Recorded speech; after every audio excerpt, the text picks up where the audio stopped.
تو آج جو ہمارا ٹاپک ہے اس کے مین پوائنٹس یہ ہیں، میں تھوڑا سا اس کو ایلیبوریٹ کروں گی.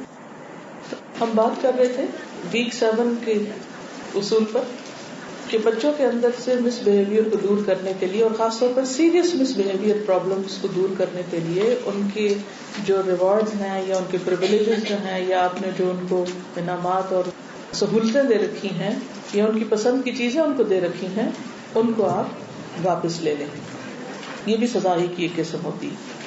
تو عام طور پر ہوتا یہ کہ ماں باپ اس میں بہت کنفیوز رہتے ہیں، پریشان رہتے ہیں، تذبذب کا شکار رہتے ہیں کہ کتنا کٹ کریں، کیا سزا دیں، کہاں حد لگائیں، کس لمٹ تک جائیں.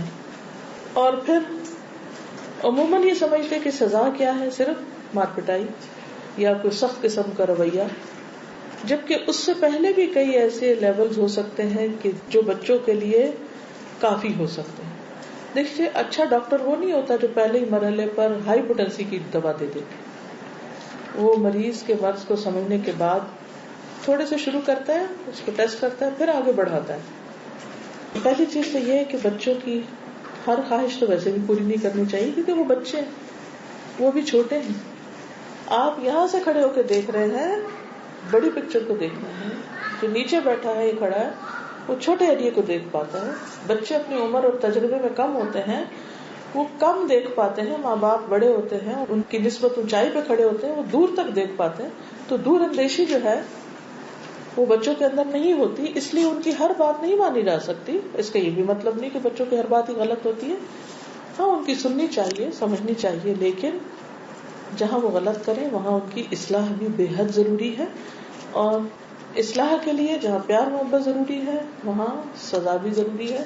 اور سزا میں انتہائی سزا یا ظالمانہ سزا سے پہلے ایسے طریقے اختیار کرنے چاہیے کہ جس سے مقصد پورا ہو. اور مقصد کیا ہے؟ ان کی اصلاح. اور اس کے لیے بعض اوقات کسی سہولت، کسی منصب، کسی اتھارٹی، کسی پریویلیج کو واپس لینا.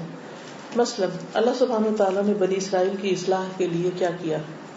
ان کے اندر پیغمبر بھیجے، بادشاہ بھیجے، ان کو دنیا میں چن لیا، ان کو بہت سے انعامات دیے، ان کو فرعون سے آزادی دی. قرآن مجید کے پہلے پارے میں یہ سب پڑھا نا آپ نے، ایک پر ایک انعام. اور پھر اللہ تعالیٰ نے ان انعامات کو یاد بھی کرایا کہ کیا کیا پریویلیجز تم کو ملے، اور ان کو طرح طرح سے سمجھانے کی کوشش کی. لیکن جب وہ نہیں مانے تو پھر اللہ تعالیٰ نے ان سے ان کا منصب واپس لے لیا تھا نا دنیا میں ہی. آخرت سے ڈرایا لیکن دنیا کا منصب واپس لیا. پھر اسی طرح قرآن مجید میں آپ دیکھیں کہ جو لوگ محسنہ عورتوں پر تہمت لگائیں ان کی سزا کیا رکھی گئی؟ 80 کوڑے کے علاوہ آئندہ کبھی بھی ان کی گواہی قبول نہیں ہوگی. تو ان کی جو کریڈیبلٹی ہے اس کے پوائنٹس کم ہو گئے. پھر اللہ تعالیٰ قرآن پاک میں بار بار اس بات کو مینشن کرتے ہیں کہ اگر تم نے یہ کام نہ کیا اللہ تعالیٰ اور لوگوں کو لے آئے گا. ان تتولوا یستبدل قوما غیرکم. یہ بھی سزا کا ایک انداز ہے کہ جب کوئی کام نہیں کرتی، جب ایک بچہ کام نہ کرے تو آپ کیا کریں؟ آپ دوسرے بچے کو کہیں اچھا اب آپ بھی کرو. اس سے آپ نے دیکھا ہوگا کہ بچے کتنی جلدی آپ مثلاً کہتے ہیں کہ اچھا ٹھیک ہے میں خود کر لیتی ہوں، پھر بھاگیں گے نہیں ہم کریں گے. اچھا تم یہ نہیں پڑھنا چاہتے میں اس کو پڑھوا دیتی ہوں، وہ کر لے. تو پھر اس سے بھی بچے سیکھتے ہیں، سمجھتے ہیں، ان کی اصلاح ہوتی ہے. مثلا قرآن مجید میں آتا ہے یا ایھا الذین آمنوا من یرتد منکم عن دینہ فسوف یأتی اللہ بقوم یحبهم ویحبونہ. اے ایمان والو اگر تم میں سے کوئی اپنے دین سے پھرتا ہے تو پھر جائے، ان قریب اللہ تعالیٰ ایسے لوگ لے آئے گا جن سے اللہ محبت رکھتا ہو اور وہ اللہ سے محبت رکھتے ہیں.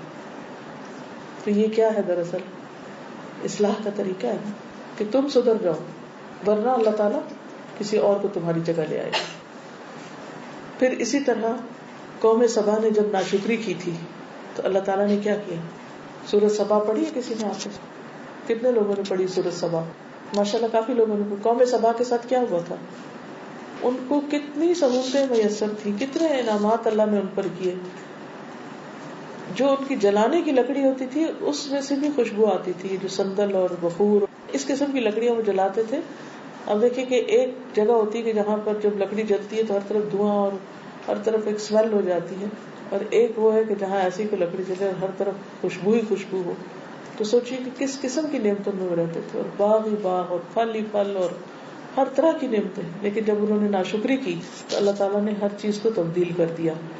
قرآن پاک میں آتا ہے لقد كان للسبأ في مسكنهم آية جنتان عن يمين وشمال كلوا من رزق ربكم واشكروا له بلدة طيبة ورب غفور. لیکن انہوں نے کیا کیا؟ فعارضوا, اللہ کی اطاعت سے منہ پھیر گئے, بے رخی اختیار کی, ناشکری کی. فارسلنا علیہم سیل العرم, تو ہم نے ان پر بن توڑ سیلاب بھیج دیا, سیلاب آ گیا. وبدلناہم بجنتیہم جنتین, ان کے 2 باغوں کے بدلے 2 اور باغ دیے کم تر درجے کے, ذواتی اکل خمط واصل وشیء من سدر قلیل, جن کے میوے بد مزہ تھے. ان میں کچھ پیلو کے درخت تھے اور کچھ جھاؤ کے تھے اور تھوڑی سی بیریاں. وہ لش گرین درخت اور پھلوں سے بھرے ہوئے درخت سب ختم ہو گئے, اور بیریوں کے درخت اور بیکار سے پھل اور تھوڑی بہت چیزیں رہ گئی کھانے پینے کو. ہم نے یہ سزا انہیں ان کی ناشکری کی وجہ سے دی تھی. قرآن کھول کے بتاتا ہے کہ جب کوئی بندہ یا کوئی قوم ناشکری کرتی ہے تو اللہ تعالیٰ نعمتیں چھین لیتا ہے, دے کے واپس لے لیتا ہے. وَهَلْ نُجَازِي إِلَّا الْكَفُورَ, اور کیا ناشکروں کے سوا کسی اور کو ایسی سزا ملتی؟ تو بہرحال یہ ایک اصول عام زندگی میں بھی یاد رکھنے کا ہے, اور ویسے بھی بچوں کو بھی بتانے کا ہے. بعض اوقات ایسا ہوتا ہے نا کہ بچوں کو آپ ایک کے بعد ایک چیز دیتے چلے جاتے ہیں اور ان کے اندر سے نعمتوں کی قدر ہی ختم ہو جاتی. کسی چیز میں وہ راضی نہیں ہوتے, وہ سمجھتے سب کچھ حق ہے ان کا, شکر گزاری نہیں ہوتی. تو اس کانسیپٹ کو بھی سمجھانے کی ضرورت ہے اور عملی طور پہ کرنے کی بھی ضرورت ہے. مثلا چیزوں کو جب ابیوز کرتے ہیں, مس یوز کرتے ہیں, آپ نے کچھ لے کر دیا, مثلا لیپ ٹاپ لے کے دیا, وہ کیا کر رہے ہیں سارا وقت اس پہ بیٹھ کے اوٹ پٹانگ چیزیں دیکھ رہے ہیں, یہ مس یوز کرنا. تو اب آپ کیا کریں گے؟ دیے رکھیں گے, واپس لے لیں. ہوگا بڑا پینفل, بڑا مشکل, باقاعدہ جنگ بھی کرنی پڑے شاید آپ کو, لیکن آپ کو کرنا پڑے گا. اسی طرح کوئی بھی نعمت, بعض اوقات آپ کوئی کھلونا دیتے ہو, کوئی اور کپڑا دیتے, کچھ بھی دیتے ہیں, اور وہ اس کی پرواہ نہیں کرتے, گما دیتے ہیں, توڑ دیتے ہیں, مس یوز کرتے ہیں. تو اس کا مطلب نہیں کہ ہم لاپرواہی سے گما دے تو آپ کو اچھا بیٹا جی آپ ایک اور لے لو کیونکہ کوئی بات نہیں, انسانوں سے غلطی ہوتی, تم سے بھی ہوتی. نہیں, سبق سکھانا ضروری ہے. پھر اسی طرح ان کو چیزوں کا لالچ نہ ہونے دیں. گریڈینس بہت بری. اب مثلا یہ کہ اس کا کیسے پتا چلا ہے کہ لالچ ہے یا نہیں؟ مثلا آپ دیکھیں گے کہ بچہ ہر وقت یہ دیکھتا رہتا ہے کہ اچھا دوسرے بچے کے پاس کیا ہے, کزنس کے پاس کیا ہے, اس کے پاس کیا ہے, اس کے پاس کیا ہے, اور پھر وہ اس کو کمپیئر کرنے لگتا ہے, اور پھر وہ اسی کے اوپر رٹ لگا دیتے کہ ہم نے بھی وہی چیز لینی ہے, اسی برانڈ کی لینی ہے, ایسی ہی لینی ہے, وہی کرنا ہے. اور پھر آپ مجبور ہو کر وہ لے دیتے, پھر ایک اور مطالبہ آ جاتا ہے, پھر ایک اور آ جاتا ہے. تو وہ جو دنیا کی حرص اور مال کی محبت اور وہ جو لالچ کی کیفیت ہے وہ نہیں ہونی چاہیے ان کے اندر. یہ بھی مس بہیویئر کی ایک قسم ہے جو عام دنیاوی اعتبار سے کوئی نہیں کہے گا. عام طور پہ ماں باپ اس کو مس بہیویئر نہیں سمجھتے, وہ کہتے ہیں ہائے بچے ہیں نا. اور بعض اوقات صرف اس لیے ایکسٹرا لے لے کے دیتے رہتے ہیں کہ ہائے ان کے اندر کوئی بھوک نہ رہے. اور آپ نے دیکھا ہوگا جتنا آپ لے کے دیتے جاتے ہیں اتنی بھوک بھی بڑھتی جاتی ہے, کہیں راضی نہیں. اب ایسے میں کیا کرنا چاہیے؟ پھر کہیں نہ کہیں پنشمنٹ ہونی چاہیے, کہیں نہ کہیں سزا ہونی چاہیے. مثلا وہ باغ والوں کو اللہ تعالیٰ نے کیا سزا دی تھی جنہوں نے کہا تھا کہ ہم کسی غریب کو کچھ نہیں دیں گے, ہمارا باپ بڑا بے وقوف آدمی ہے, ہر وقت لوگوں کو دیتا رہتا ہے.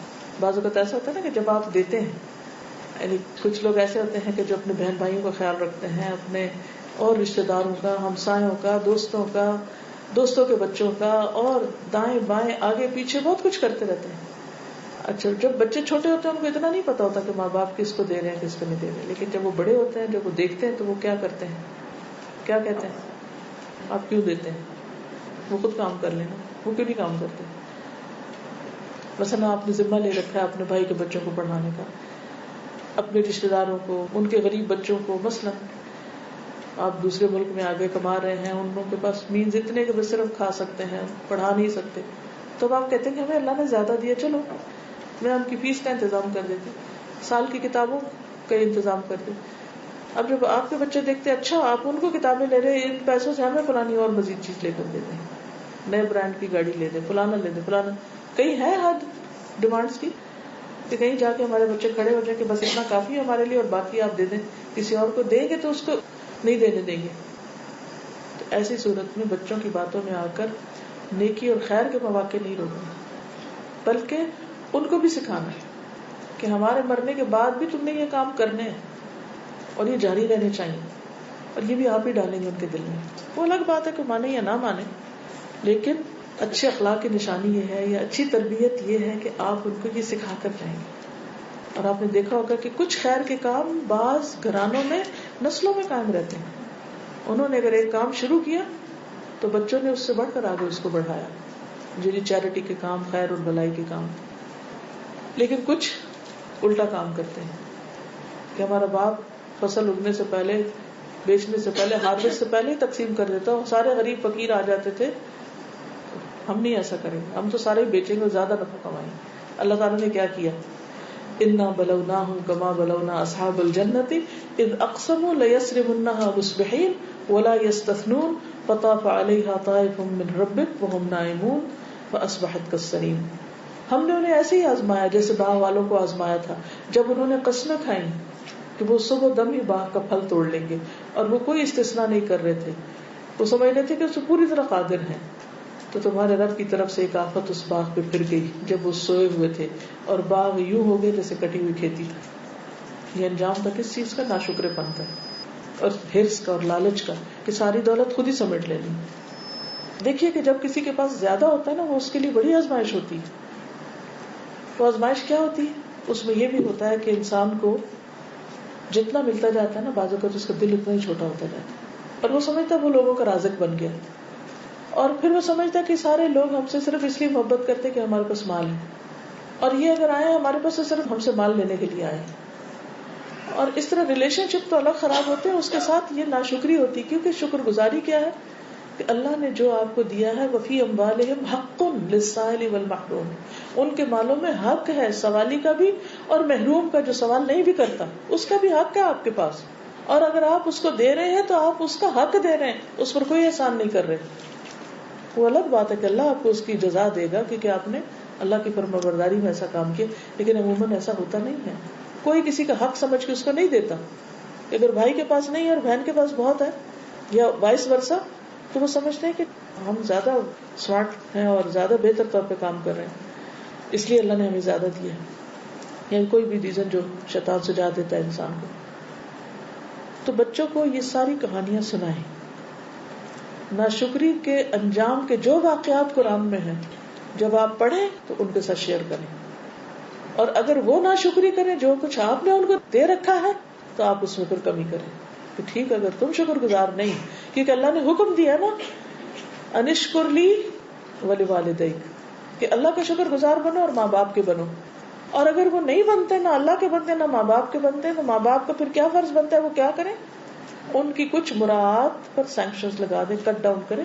ٹھیک ہے تم نہیں صدقہ کرتے، تم اللہ کے راستے میں نہیں دیتے، تم بھائی کو نہیں دیتے، یا تم بہن کو نہیں، یا تم غریب یا فقیر مسکین کو نہیں دیتے، ٹھیک ہے ہم بھی تمہاری پاکٹ منی میں اتنی کمی کر رہے ہیں. تو اس سے کیا ہوگا کہ وہ سیدھے راستے پہ واپس آئیں گے. یہ مثال سے صرف ایک چیز سمجھا رہی، انسانوں کے مزاج کو سمجھنا اور ان کے ساتھ معاملہ کرنا بڑا ایک وسیع مجال، لیکن مختلف اگزامپل سے انسان پھر اس کا دماغ کھلتا ہے اور اس کو عمل کا راستہ ملتا ہے جب عمل کا وقت آتا ہے. پھر اسی طرح آپ دیکھیں کہ قرآن مجید میں عبداللہ بن ابی کی نماز پڑھنے کے لیے حضور صلی اللہ علیہ وسلم کو روک دیا گیا. اس نے چونکہ دھوکہ دیا اور ساری زندگی وہ آپ کے لیے ایک مصیبت بنا، آپ اس کے لیے دعا نہیں کریں، حالانکہ آپ تو رحمت للعالمین تھے. لیکن سمجھانے کا مقصد کیا ہے کہ رحمت مرضی اپنی جگہ، مگر غلط کام کرنے والوں کی سزا بھی لازم، ورنہ اور لوگ بھی ان مثالوں کو دیکھ کے غلط کار ہو جائیں گے. اگر ایک بچے نے غلطی کی اور سزا نہیں ملی تو دوسرے بچے کیا کریں گے؟ اس کو دیکھ کے کیا کریں گے؟ وہ بھی وہی کرنے لگ جائیں گے، اور اس طرح بگاڑ بہت جلدی سے پھیلے گا، بہت تیزی سے پھیلے گا. تو اس لیے ضروری ہے کہ اس کا سدباب کیا جائے. پھر اسی طرح آپ دیکھیے کہ ایک روایت میں آتا ہے، معاذ بن انس کہتے ہیں کہ میں فلاں فلاں غزوے میں نبی